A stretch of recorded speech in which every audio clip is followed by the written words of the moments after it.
You're tuned in to Inside Lowell. Inside Lowell podcast brought to you in part by Washington Savings Bank, serving the greater Lowell community for over 130 years. Make the switch now to Washington Savings Bank. Unicare, offering a variety of plans for people insured under the GIC. At Unicare, your health is their top priority. Reverie 73, Lowell's #1 cannabis shop. Elevate your cannabis experience at Reverie 73. Hafner's, heating and cooling homes and businesses for nearly a century. Become a part of the Hafner's family. It kicks. Boston North Company, offering a wide variety of business solutions to help restaurant and retail clients save money. Boston North. And by Mahoney Oil Company, providing warmth and protection to families in Greater Lowell and Southern New Hampshire since 1925. That's Mahoney Oil. And now, time for another Inside Lowell podcast. Inside Lowell. If Lowell is your home, this is your place.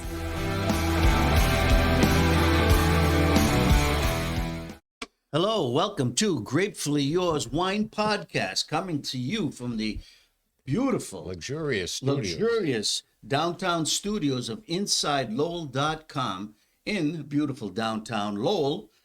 I'm Jim Campanini, co-host of the show with the wine butler, Mike Pigeon. How you doing today, Very Mike? well, thank you. Beautiful. Yeah. Patriots lost again last week. Very dependable team. Very dependable. Yes. Now they have 9 losses. First time in a couple of decades that they've lost so many times.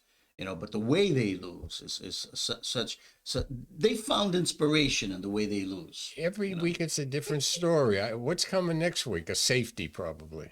Oh, I can't believe it. Yeah. But, yeah, and you know, a lot of people who are Patriots fans, I talked to the game, my family, they hated the game. It was a terrible game. I thought, look, even you said it was a terrible game. I thought it was exciting. 2 terribly bad NFL teams playing against her. It was a battle of survival. It was like the gladiators or something. To me, it was. Because I said, who's going to blow it? That's what I said. And it came down to, it was our team, the Patriots. Missed the kick from a 4th-round draft pick. Another nail in the coffin for Coach Bill Belichick. I don't know.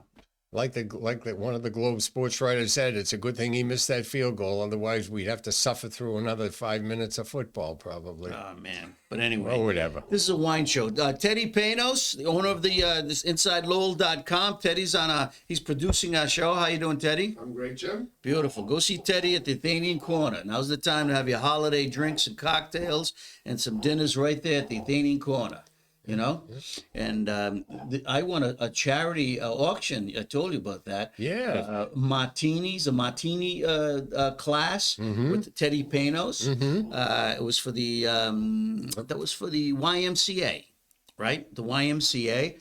I bid on it, never expecting to win. Wow. I kept going back, adding $5 here. My wife says, "You better watch out." I says, "Well, you know, this is keep the game going." For a good cause, and you got a beautiful night at the Athenian Corner. The YMCA benefit, and then we're going to see the mixology skills of Teddy Panos, because you and Judy are going to come along, right? Thank you very much. Yeah. Beautiful.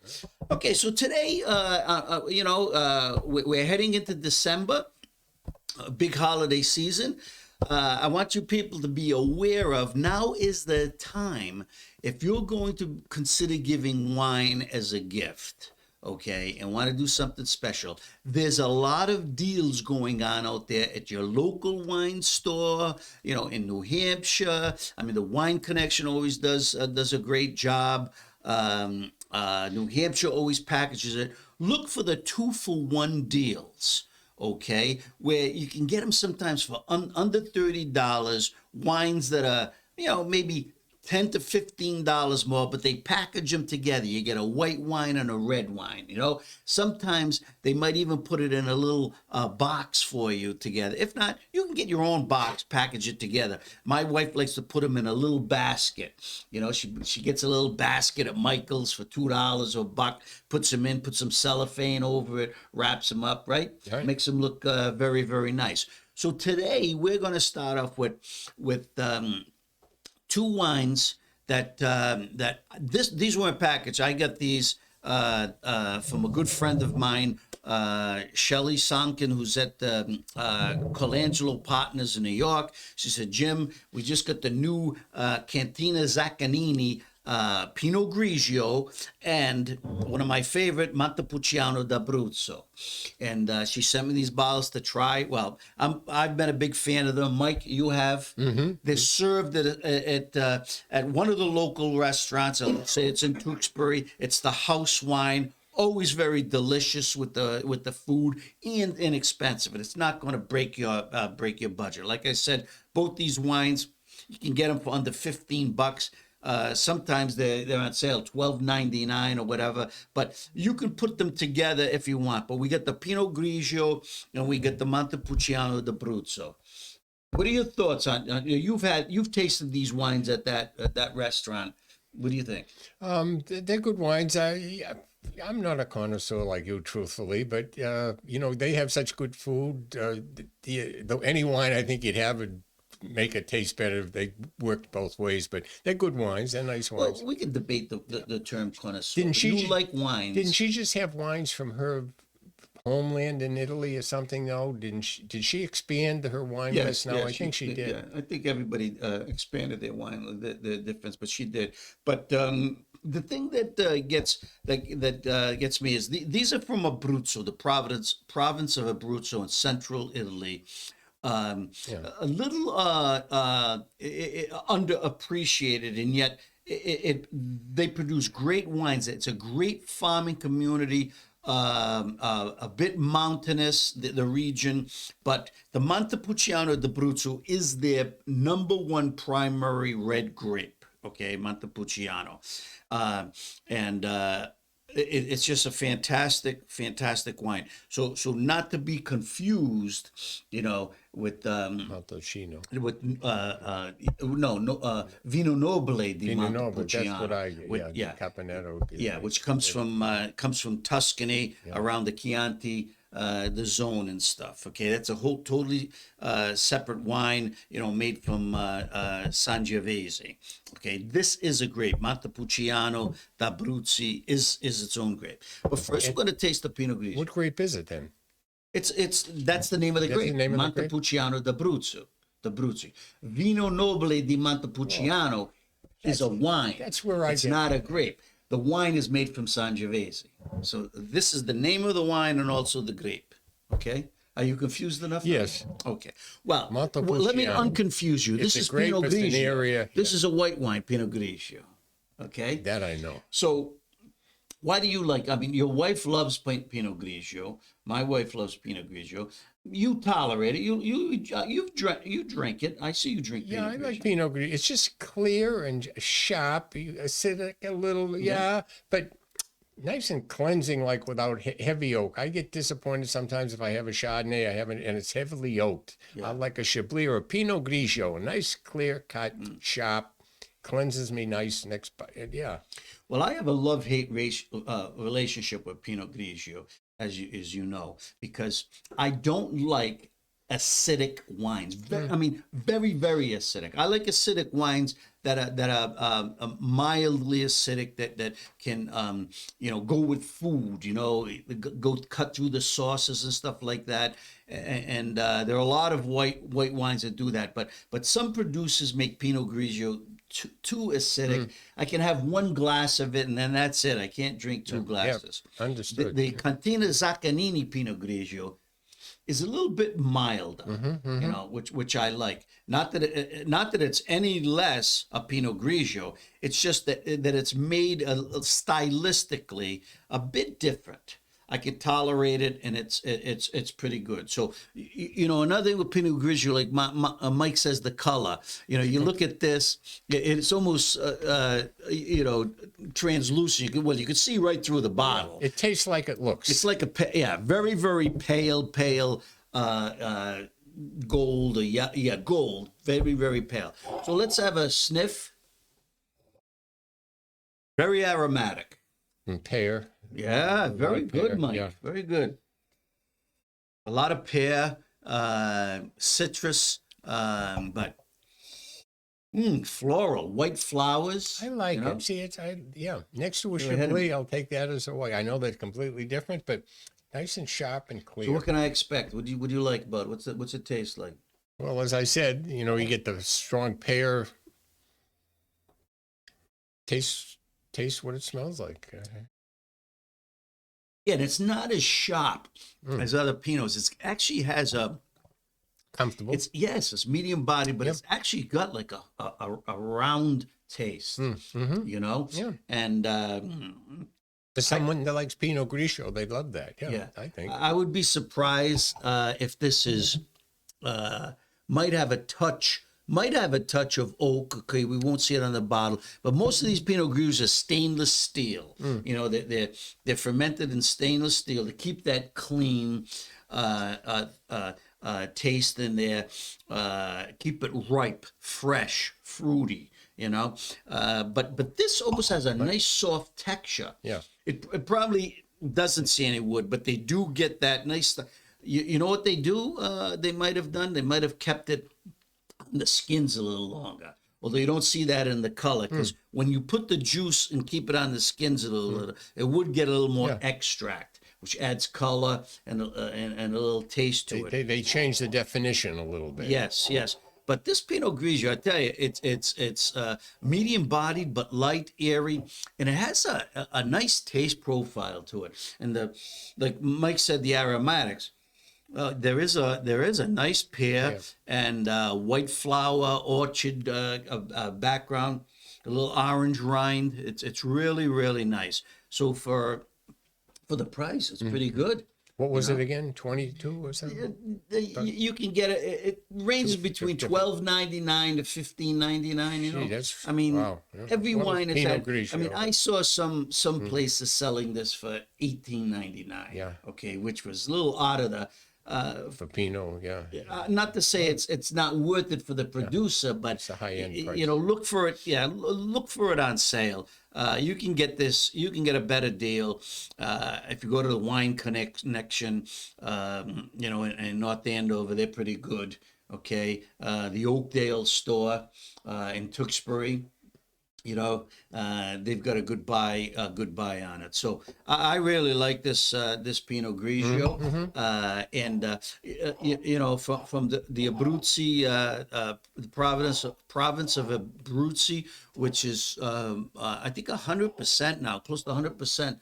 Sustainable farming. Those vineyards, they have to be. It's a law among the province. So they're using the land wisely, and they respect it, and I think it is reflected in the wines that they make and the products they put out. So I'm going to give this one a pretty good rating for white Pinot Grigio, and it'd be a good one for for the holidays. For you can serve it when people come in, guests, rather than Chardonnay or even with fish dinners. It's going to be a lot of people, especially the Italians. You have fish around the holidays, the Christmas Eve, La Vigile, the Feast of Seven Fishes. This would be a great choice. Yep. Very nice. It's growing on me. Yeah. Okay, so we're going to get rid of that. Put that in there. Have a little water to cleanse. All right. Yeah. So be on the lookout. Be on the lookout for deals that are cropping up, and they may, maybe you never thought about giving wine as a gift before. This might be the year you consider it, because have you heard of this new thing, skimflation? Do you know what that is? Skimpflation. Inflation when skimping on the money, or they've been skimping on the product. Yeah. So this has been in the papers a couple of days because someone found out that it started with the Oreo crackers. Someone who was an Oreo cookie lover, took it apart and said, "Hey, there's hardly any vanilla in between anymore." And sure enough, the investigators started a national group. Sure enough, Nabisco, I think Nabisco still owns Oreo, I think. And if they don't, I'm sorry, I apologize. But they did a study, sure enough. So they charge you the same, but they skimp on the product that goes in it. So they make a little more profit or the same profit. So because of inflation, they don't have to, put more. Now, it happens in the beef stew. You know the cans of beef stew? Sure. Because some of you say, we put a couple of 4 ounces, say, of beef in the stew. Well, now, if through skimpflation, they put 3 ounces, but they don't put it on the can. That's common. Tuna fish does the same thing in a couple of their brands. Yeah. So it's crazy what's going on, and the consumer doesn't really know about it, But it's like the Lowell Sun newspaper. You pay the same, but you used to get 40 pages. Now you get 16, and you're still paying the same price. You haven't had 40 pages in 20 years from the Lowell Sun, and because I know. We both work there. The thing with the Lowell Sun that bothers me is the local news. You don't get the local news. That's skimpflation. You may get 2 stories that are locally produced. Everything else is from elsewhere. So, okay, we're going to turn the page and look at the Montepulciano d'Abruzzo. Now, if you've never tasted the Montepulciano d'Abruzzo grape, you should. Okay, this is a nice. Fruity wine. Now, this doesn't have a history of the wine for the nobility. This is no. That's Vino Nobile di Montepulciano from Tuscany. Yeah. Okay. I know. No, this is totally different. This is another. This is a red wine. This is the 2021. Okay. And like we said, Montepulciano d'Abruzzo is both the name of the grape and the wine. Okay, it's the principal wine and grape of the Abruzzo region. Okay, and the wine, it's a medium-bodied red. Okay, but smell it. The profile is strawberry, cherry. But I say the strawberry raspberry flavor. It's got a nice little kick on it, but it's smooth all the way through. What do you think?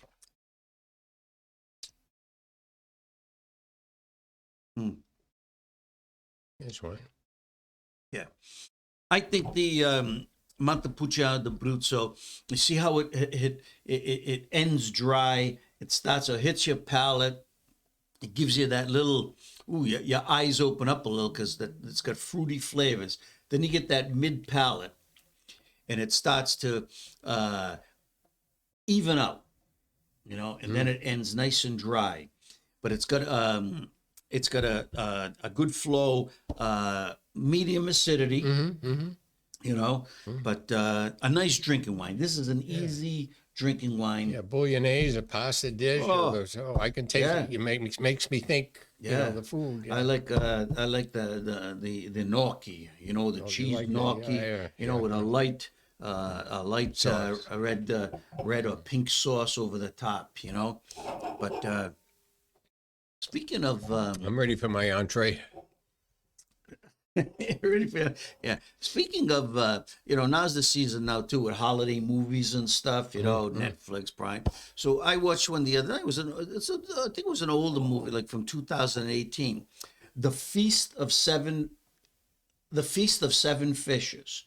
It's about an Italian family, and the son is, let's just say he's a public high school type, but he's going to college and studying to be business because the father wants him to take over the delicatessen fruit store that he runs. Okay, but the kid is really a good artist. He wants to be an artist. Well, he meets a girl who's from the Ivy League, the other side of the tracks. And at first, it's a match. It's not going to work out because her mother's pushing him for the country club set. But anyway, what clinches the deal? He invites her to La Vigile, the Feast of the Seven Fishes. Wonderful. She meets all the family. Who's in it? Joe Pantoliano. Remember, he was in the Sopranos and stuff like that. Yeah, you should see him stuffing the calamari in the kitchen with his wife and his brothers and stuff. Sounds like a great movie, but I thought someone like you would be watching reruns of Friends or something. Oh man, it's my wife.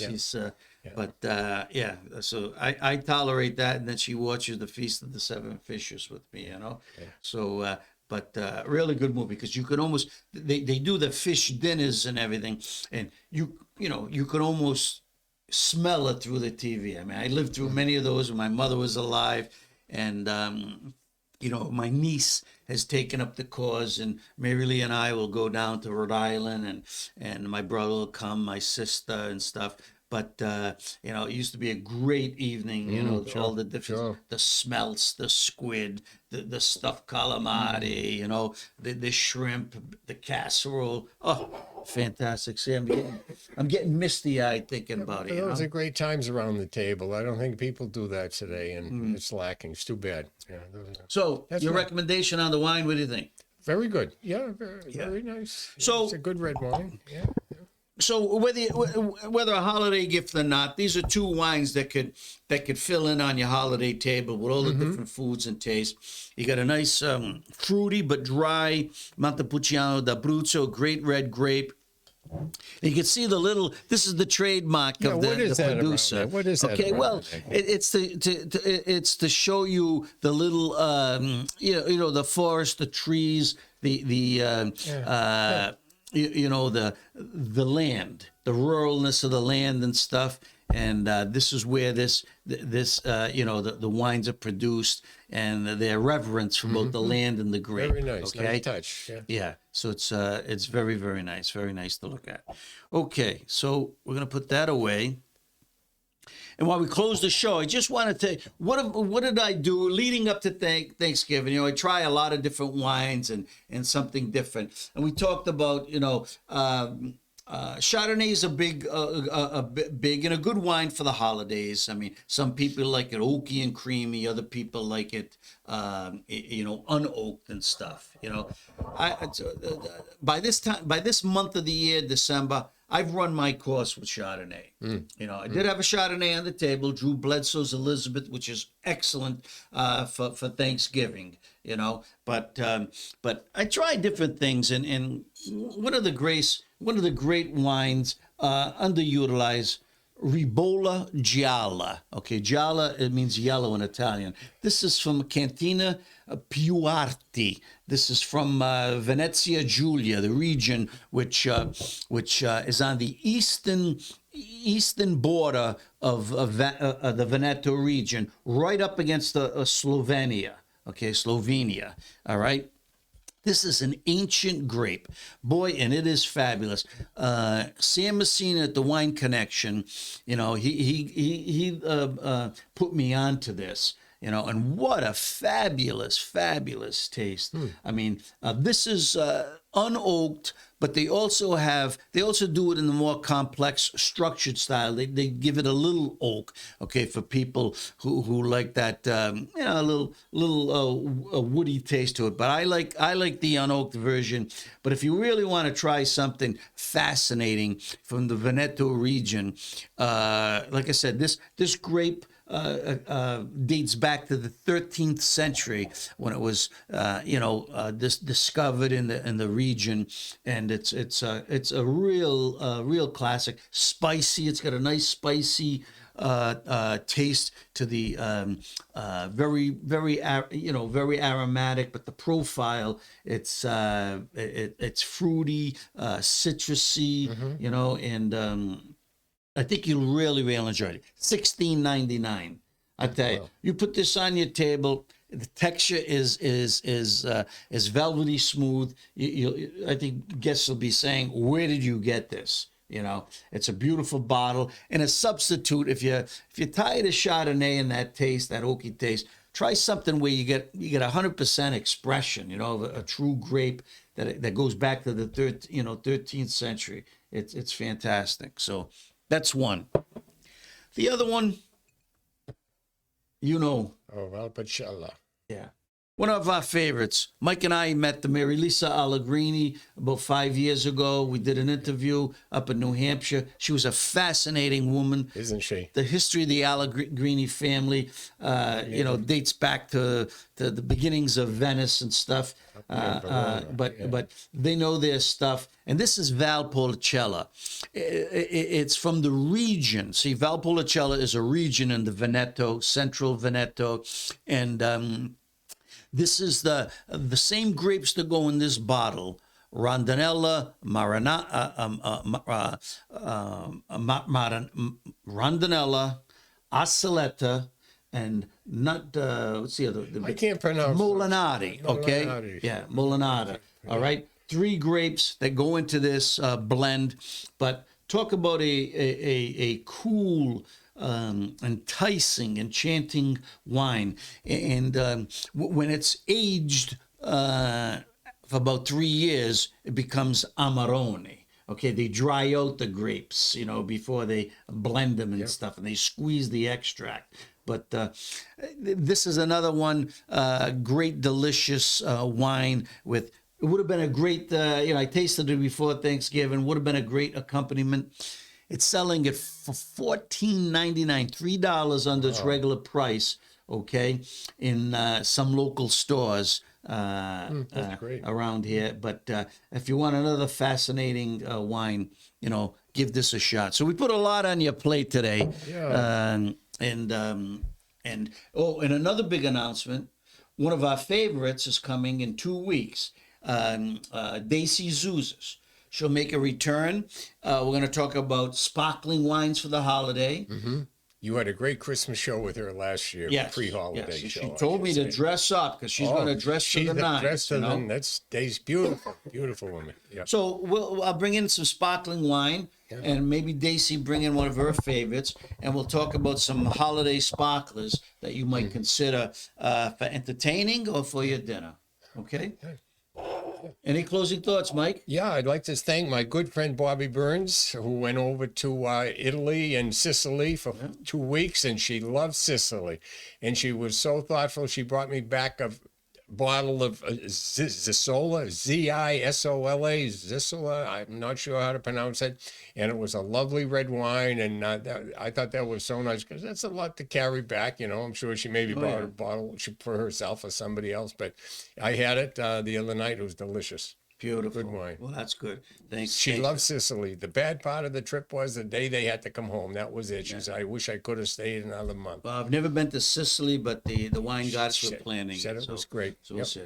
Okay, well, until next week, next time, okay? Yep. May the wine be with you, and hopefully the Patriots can win a game. Thank you, Bobby. Cheers.